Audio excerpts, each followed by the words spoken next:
പഞ്ചസാരയെന്ന വ്യാജേന ലോറിയിൽ കടത്തിക്കൊണ്ടുവന്നത് 3.5 ടൺ നിരോധിത ലഹരി.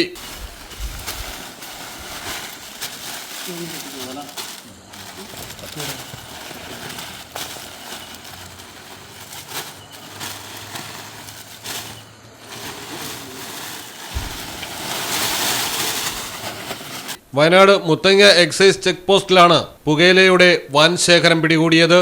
കർണാടക രജിസ്ട്രേഷൻ ലോറിയിലാണ് ടൺ കണക്കിന് ഹാൻസ് എത്തിച്ചത്. പഞ്ചസാര കൊണ്ടുപോകുന്നുവെന്ന വ്യാജേനയാണ് വാഹനമോടിച്ചിരുന്ന കോയമ്പത്തൂർ സ്വദേശി കാളു മുത്തുകുമാർ നിരോധിത പുകയില ഉൽപ്പന്നങ്ങളുമായി എത്തിയത്. സംശയം തോന്നി പരിശോധിച്ചതോടെയാണ് സംഭവം ലഹരിയാണെന്ന് മനസ്സിലായതും പ്രതിയെ പിടികൂടി ലോറി സഹിതം കസ്റ്റഡിയിലെടുത്തതും.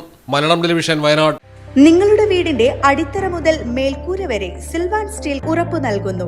വിശ്വസനീയ ബ്രാൻഡുകളുടെ ഗുണമേന്മയുള്ള ഉൽപ്പന്നങ്ങൾ TMT bar, GP pipe, GI pipe, net sheet, rain cutters, routing sheet, GI coil, polish RAD തുടങ്ങിയ കൺസ്ട്രക്ഷൻ മെറ്റീരിയൽസും മറ്റ് ഇൻഡസ്ട്രിയൽ ഐറ്റംസും സിൽവാൻ സ്റ്റീൽസിൽ ലഭ്യമാണ്.